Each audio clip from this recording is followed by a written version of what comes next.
لوگ ایک ایک کر کے آ رہے تھے اور تعزیت پیش کر رہے تھے۔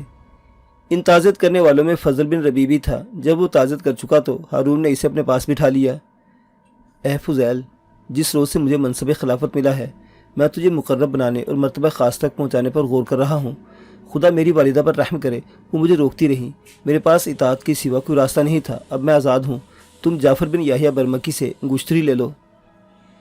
اس غیر متوقع اعلان پر یحییٰ برمکی ششدر رہ گیا۔ وہ تصور بھی نہیں کر سکتا تھا کہ رشید اس کے مشورے کے بغیر کوئی کام کر سکتا ہے، اور وہ بھی اس کے بیٹے کو معزول کر کے اس کے دشمن کو اعزاز دینے کا اقدام۔ یہ واقعہ 70 سال کے اس تجربہ کار بوڑھے کی آنکھیں کھول دینے کے لیے بہت تھا۔ رشید پر بھی پہلی مرتبہ یہ انکشاف ہوا کہ وہ خلیفہ ہے۔ قصر خلد پر اب زبیدہ قابض تھی۔ وہ نہ تو مال و متاع جمع کرنے کی شوقین تھی اور نہ ہی سیاسی گتھیوں کو سلجھانے کی ماہر۔ یحییٰ اس سے وہ کام نہیں لے سکتا تھا جو خیزران سے لیتا رہا تھا۔ اب اسے جو کچھ کرنا تھا اپنے بل بوتے پر کرنا تھا۔ سب سے پہلے تو اسے دیکھنا تھا کہ اب اس کی حیثیت میں کوئی فرق آیا ہے یا نہیں۔ یہ جانچنے کے لیے وہ اذن باریابی کے بغیر، جیسا کہ اس کا قاعدہ تھا، رشید کی مجلس میں پہنچ گیا اور سلام کیا۔ رشید نے سلام کا جواب تو دیا، لیکن سرد مہری صاف ظاہر تھی۔ جب یحییٰ بیٹھ چکا تو ہارون رشید ایک شخص کی طرف متوجہ ہوا۔ اگر تم اپنی مجلس میں بیٹھے ہو تو کیا کوئی شخص اجازت لیے بغیر اندر آ سکتا ہے؟ نہیں امیر المومنین، ایسا تو نہیں ہو سکتا، اس شخص نے جواب دیا۔ گویا ہم اتنے گئے گزرے ہیں کہ لوگ اجازت لیے بغیر جب چاہیں ہماری مجلس میں آ جائیں۔ اتنے واضح اشارے کے بعد یحییٰ کیسے نہ سمجھتا کہ بات اسی کی جا رہی ہے۔ اس نے وضاحت کی، یا امیر المومنین، اگر یہ غلطی ہے تو مجھ سے پہلی مرتبہ سرزد نہیں ہوئی۔ امیر المومنین نے مجھے ہمیشہ دوسروں سے بلند و ممتاز رکھا ہے۔ مجھے نہیں معلوم تھا کہ اب تک امیر المومنین جس بات کو پسند کرتے اور خوشی سے گوارا کرتے چلے آ رہے تھے، اب اسے ناپسند فرمانے لگے ہیں۔ مجھے اس میں کیا عذر ہو سکتا ہے کہ میں اس طبقہ ثالث میں شامل ہو جاؤں جو اہل اذن میں شمار ہوتے ہیں۔ ایک مرتبہ یحییٰ رشید کی خدمت میں حاضر ہوا۔ دور سے دیکھا کسی سوچ میں گم بیٹھا ہے۔ یہ مناسب نہ معلوم ہوا کہ اس کے غور و فکر میں دخل انداز ہو۔ الٹے پاؤں واپس آ گیا۔ رشید کی نگاہ اس پر پڑ گئی۔ اس نے خادم کو حکم دیا، جاؤ یحییٰ کے پاس جاؤ اور اسے کہنا کہ تو مجھے محتمم گردانتا ہے، جو دبے پاؤں آیا اور واپس چلا گیا۔ یحییٰ نے اس خادم سے کہا، امیر المومنین سے کہنا جب وقت آ جاتا ہے تو موت بہانے پیدا کر لیتی ہے، ورنہ خدا جانتا ہے کہ میں تو صرف اس لیے واپس آ گیا تھا کہ حکومت میں مخل ہونا نہیں چاہتا تھا۔ ان پہ در پہ واقعات نے یحییٰ کو ہوشیار کر دیا۔ اب وہ سمجھنے لگا کہ رشید اسے پیچھا چھڑانا چاہتا ہے۔ اب اسے اپنا سیاسی رخ تبدیل کرنے کی ضرورت تھی۔ وہ خاموش ہو گیا تھا، لیکن اپنے بیٹوں کو نہیں سمجھا سکتا تھا۔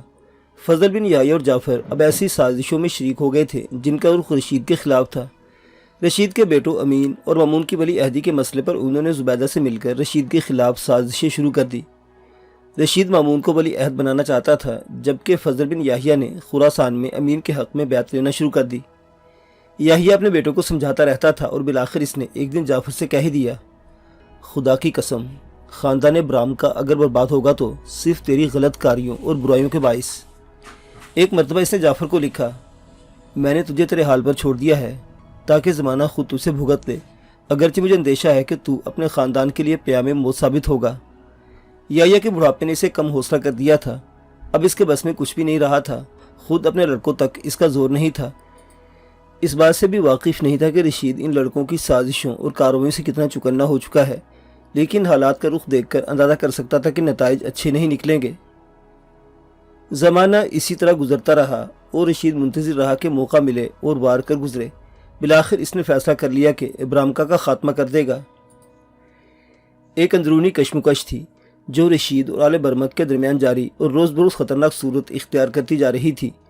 اس کے چرچے اب عوام کی زبان پر آ گئے تھے، حالانکہ وہ آل برمک کے افراد کے ساتھ ظاہری طور پر تعلقات قائم رکھے ہوئے تھا۔ جعفر برمکی سے اس کے تعلقات روز بروز کشیدہ ہوتے جا رہے تھے۔ رشید اپنے منصوبے کو تیزی کے ساتھ کامیاب بنانے میں منہمک تھا۔ رشید نے سارا دن جعفر اور دوسرے مصاحبوں کے ساتھ شکار کھیلا۔ کسی کو گمان بھی نہیں گزر سکتا تھا کہ وہ جعفر سے کتنا خفا ہے۔ شکار سے واپس آ کر تھکن اتارنے کے لیے لیٹ گیا۔ جب آدھی رات گزری تو اپنے معتمد خاص کو طلب کیا، جو حکم میں تجھے دوں گا تو اس کی تعمیل کرے گا۔ امیر المومنین، اگر آپ حکم دیں کہ اپنی تلوار اپنے پیٹ میں اتار لوں تو میں دیر نہیں لگاؤں گا۔ تو ابھی جا اور جعفر بن یحییٰ کا کٹا ہوا سر میرے پاس لے کر واپس آ۔ مسرور یہ حکم سن کر کانپ اٹھا، لیکن حکم تو بجا لانا تھا۔ اس نے ایک دستہ سپاہ سالار لی اور جعفر کے خیمے میں پہنچ گیا۔ محفل ناونوش گرم تھی، دف بج رہا تھا، مغنی نغمہ سرا تھے۔ تم بلا اجازت اندر کیسے آئے؟ جعفر چیخا۔ آپ ذرا میرے ساتھ تنہائی میں چلیے۔ جعفر خاموشی سے اٹھ گیا۔ مسرور اسے ایک جگہ لے گیا، اس کے ہاتھ پاؤں باندھے اور قتل کی تیاری کرنے لگا۔ مسرور، یہ تم کیا کر رہے ہو؟ جعفر نے سہمے ہوئے لہجے میں کہا۔ اپنے آقا کے حکم کی تعمیل۔ مسرور، کیا تم نہیں جانتے کہ امیر المومنین مجھ سے طرح طرح کے مذاق کرتے ہیں؟ یہ حکم بھی انہوں نے مذاق میں دیا ہوگا۔ وہ تم سے مذاق کرتے ہوں گے، مجھ سے نہیں کرتے۔ اچھا تو تم امیر المومنین کے پاس واپس جاؤ، کہو تم نے مجھے قتل کر دیا ہے۔ اگر وہ اظہار ندامت کریں تو مجھے معاف کر دینا، سمجھ لینا کہ یہ مذاق تھا۔ مسرور نے اس کو اچھی طرح رسیوں سے جکڑ دیا اور رشید کے پاس واپس آیا۔ یا امیر المومنین، آپ نے جو حکم دیا تھا اس کی تعمیل ہو گئی ہے، جلدی کر اور اس کا کٹا ہوا سر لا۔ مسرور جعفر کے پاس پہنچا اور اس کا سر کاٹ لیا۔ اس کے بعد برامکا کے ملازموں، خادموں، غلاموں اور جتنے لوگ اوان و انصار میں تھے سب کی گرفتاری کا حکم دے دیا۔ یحییٰ برمکی کے لیے حکم ہوا کہ اسے گھر میں قید کر دیا جائے، لیکن اس کے ساتھ کوئی رعایت نہ برتی جائے۔ سلالہ ایرش کو اس کی نگرانی پر مامور کیا۔ سلالہ ایرش اسی وقت یحییٰ کے پاس آیا اور اس حکم دیا کہ وہ نظر بند ہے، یہاں سے قدم باہر نہ نکالے۔ یحییٰ نے پوچھا، جعفر پر کیا گزری؟ ایرش نے جواب دیا، وہ قتل کر دیا گیا۔ اور جعفر کے دوسرے بھائیوں کا کیا حال ہے؟ وہ جیل میں ہے۔ یحییٰ نے ایک ٹھنڈی سانس بھری۔ زمانہ اسی طرح گردش کرتا ہے، مجھے معلوم تھا یہی ہونا ہے، لیکن میرے بیٹوں نے میری ایک نہ سنی۔ ہائے میرا خاندان۔ بغداد کے چوراہے پر جعفر بن یحییٰ برمکی کی لاش لٹک رہی تھی۔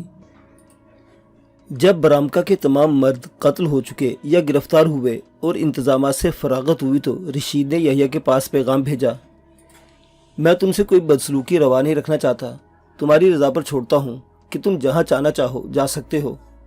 اگر آپ مجھ سے راضی ہیں تو مجھے مکہ مکرمہ بھیج دیں، اور اگر راضی نہیں تو جہاں ہوں وہیں ٹھیک ہوں، یحییٰ نے جواب دیا۔ یحییٰ نے یہ سفارش بھی کی کہ جو برمکی جیل میں ہے انہیں رہا کر دیا جائے، لیکن رشید جانتا تھا کہ انہیں جیل سے رہا کر دینا خطرناک ہے۔ رشید نے پیغام بھیجا، تم اکیلے جہاں چاہو جا سکتے ہو۔ اس صورت میں میرے لیے پسندیدہ یہ ہے کہ میں اپنے بیٹوں فضل اور موسیٰ کے ساتھ رہوں۔ رشید نے اس کی بات مان لی اور اسے بیٹوں کے پاس ایک مقام پر منتقل کر دیا۔ رشید کے سامنے فضل اور جعفر کی ماں اور اپنی رضائی ماں زینت منیر کا مقدمہ بھی پیش ہوا کہ اس کے ساتھ کیا سلوک کرنا ہے۔ اس کے لیے حکم صادر ہوا کہ وہ جب چاہے اور جتنے دن چاہے ان قیدیوں کے ساتھ بود و باش رکھ سکتی ہے۔ 1,00,000 درہم اسے ضروریات پوری کرنے کے لیے بھیجتے رہے اور بہت سے بیش قیمت کپڑوں کے تھان ارسال کیے۔ رشید اب تک یحییٰ کے سحر کی زنجیروں میں جکڑا ہوا تھا، لیکن ایک ہی جھٹکے میں یہ زنجیریں اس نے توڑ دی۔ اس کی شخصیت پہلی مرتبہ بالکل ٹھیک طور پر اپنے آب و رنگ کے ساتھ نمایاں ہوئی۔ اب وہ سب کچھ کرنے کے لیے آزاد تھا، کسی میں دم مارنے کی مجال نہیں تھی۔ جب کچھ عرصہ گزر گیا تو آل برمک کی خواتین ملکہ زبیدہ کے پاس آئیں اور رو رو کر اپنی خدمات کا ذکر کیا اور یحییٰ اور فضل بن یحییٰ کی دہائی دی۔ زبیدہ کا دل نرم پڑ گیا اور اس نے وعدہ کر لیا کہ وہ رشید سے ان کے لیے سفارش کرے گی۔ وہ رشید کے پاس گئی، لیکن رشید نے صاف انکار کر دیا۔ اب زبیدہ نے ایک اور چال چلی، یحییٰ کی جانب سے اثر انگیز رکا لکھا جس میں رحم و کرم کی اپیل کی گئی تھی، اور کچھ خواتین کو لے کر رشید کے پاس ایک مرتبہ پھر گئی۔ اپنے ساتھ کچھ باندیاں بھی لے گئی جنہوں رشید کے سامنے گیت گئے، ایسے گیت جن میں رشید کی فیاضی اور رحم دلی کی قصیدے تھے۔ رشید کے چہرے سے ظاہر ہو رہا تھا کہ جیسے اس کا غصہ ٹھنڈا پڑ گیا ہے۔ اسی وقت زبیدہ آگے بڑھی اور اس کے سامنے آ کھڑی ہو گئی اور یحییٰ کی طرف لکھا وہ رکا اس کے سامنے ڈال دیا۔ رشید نے وہ رکا اٹھایا، کچھ دیر اسے دیکھتا رہا اور پھر اس پر اپنا جواب لکھا اور زبیدہ کی طرف پھینک دیا۔ تمہارا گناہ اتنا بڑا ہے کہ رحم کا سوال ہی پیدا نہیں ہوتا۔ اس دن کے بعد سے زبیدہ نے خاموشی اختیار کر لی۔ یحییٰ کے بہی خواہوں اور دوستوں کی کمی نہیں تھی، لیکن اس واقعے کے بعد کسی میں ہمت نہ ہوئی کہ ان میں سے کوئی رشید کے حضور یحییٰ کی سفارش کرتا۔ وقت گزرتا گیا، یہاں تک کہ یحییٰ جیل میں بیمار پڑا اور بالآخر وفات پا گیا۔ بغداد میں اٹھنے والی سازشوں کا یہ آخری مہرہ بھی منظر نامے سے دور ہو گیا۔ قدرت کو کچھ اور ہی منظور تھا۔ یحییٰ کی وفات کے بعد صرف 3 سال بعد ہی ہارون رشید بھی راہی ملک عدم ہوا۔ معزز سامعین حضرات، ہارون رشید کی یہ داستان اپنے انجام کو پہنچی۔ آپ کو یہ تاریخی داستان کیسی لگی؟ اپنی آراء کا اظہار کمنٹ باکس میں کیجیے گا۔ کہانی سننے کا شکریہ۔ اللہ حافظ۔